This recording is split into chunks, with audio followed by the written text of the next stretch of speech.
होळीच्या अग्नीत या 3 वस्तू नक्कीच टाकाव्यात. सर्व संकट अडचणी दूर जातात. स्वामी भक्तांनी नक्कीच फॉलो करा. श्री स्वामी समर्थ.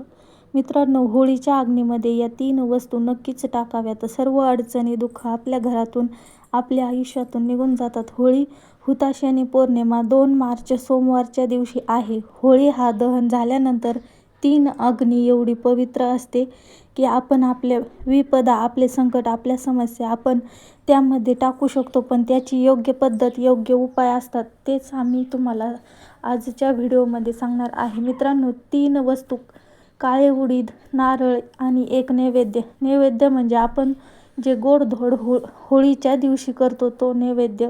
होळीच्या अग्नीमध्ये अग्नीकडे जिथे होळिका दहन होत तिथे जाऊन तो ठेवायचा असतो. ही झाली पहिली वस्तू.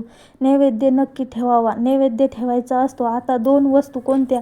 तर पहिली वस्तू आहे पूजेचं नारळ. जे पूजेचं नारळ आपण आपल्या घरच्या मुख्य दरवाजावरून ओवाळून घ्यायचं 7 वेळेस आणि ते होळीच्या अग्नीत टाकावं. याने आपल्या घरावरील इडापिडा, नजरदोष, सगळं काही बाधा निघून जातात. नंतर वस्तू आहे काळी उडीद. काळी उडीद वाटीमध्ये काढून ती आपण आपल्या बाळावरून ओवाळून घ्यायची. 7 वेळेस ओवाळायची आणि ती सुद्धा होळीच्या अग्नीत टाकावी.